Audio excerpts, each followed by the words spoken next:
আসসালামু আলাইকুম এভরিওয়ান, কেমন আছেন সবাই? আশা করি সবাই ভালো আছেন। আল্লাহর রহমতে আমরাও ভালো আছি।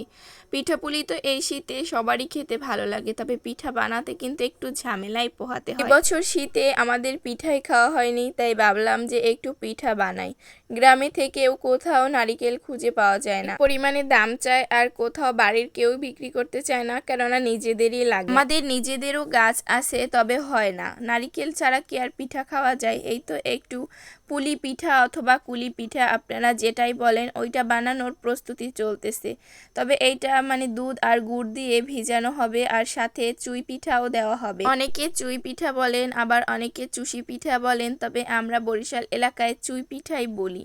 এই যে পিঠা বানানোর জন্য প্রথমে নারিকেল আর গুড়টা আমি বানিয়ে নিয়েছি, আর এইদিকে আমার মা আটাটা সিদ্ধ করে নিয়েছে। খুব ভালো করে সিদ্ধ করে নিয়ে তারপর খুব ভালো করে কিন্তু মথে নিতে হবে।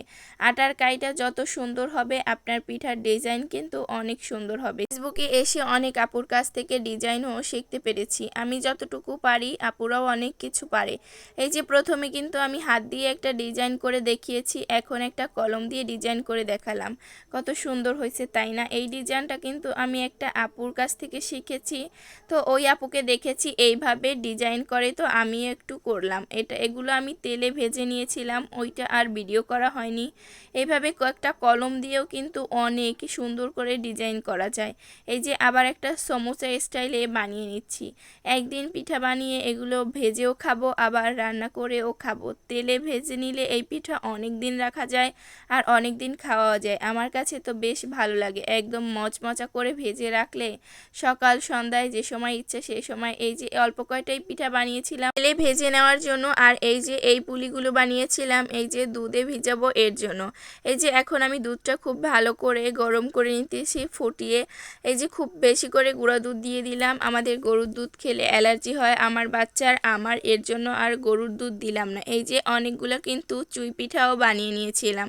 এই পাশে আমি গুড়টাও কিন্তু গরম করে নিচ্ছি। গুড় খাচ্ছি নাকি রং খাচ্ছি বুঝতে পারতেছি না। গুড় গলানোর পর মনে হচ্ছে যেন এটা রং দিয়ে চিনি দিয়ে বানানো হয়েছে, একটুও ভালো না, যেন টাকা দিয়ে রং কিনে খাচ্ছি। এই যে যাই হোক, পিঠা বানানোর প্রস্তুতি শেষের পর্যায়ে চলে এসেছে। পুলিগুলো দিয়ে দিলাম, এরপর দিয়ে দিলাম সেই চুই পিঠাগুলো। কি একটা অবস্থা! এই চুই পিঠাগুলোর ভিতরে আমার ছেলে পানি ঢেলে দিয়েছে। ছোট বাচ্চা নিয়ে পিঠা বানানো যে কত কষ্টের! আমার ছেলেও অনেক ডিজাইন করেছে, ওগুলো আর দেখালাম না। এই যে গুড়টা গরম করা ছিল, আমি দিয়ে দিলাম। এখন ভালো করে পিঠাগুলো সিদ্ধ করে নিব। পিঠার লাস্ট পর্যন্ত একদম দেখাতে পারিনি, রান্না পর্যন্তই। এরপরে যে একটা প্লেটে তুলে ছবি তুলবো বা কিছু করব, তা আর করতে পারিনি। এত পরিমাণ এনার্জি আর ছিল না। পিঠা কিন্তু খাওয়া হয়েও গিয়েছে। এখন আজকে আমি এই ভিডিওটা আপলোড করব। তো আমার ভিডিওটা আজকে এতটুকুই। আমার ভিডিওটা আপনাদের কাছে কেমন লেগেছে একটু কমেন্ট করে জানাবেন অবশ্যই। এই যে আমার পিঠা হয়ে গেছে, উঠিয়ে নিলাম। আল্লাহ হাফেজ।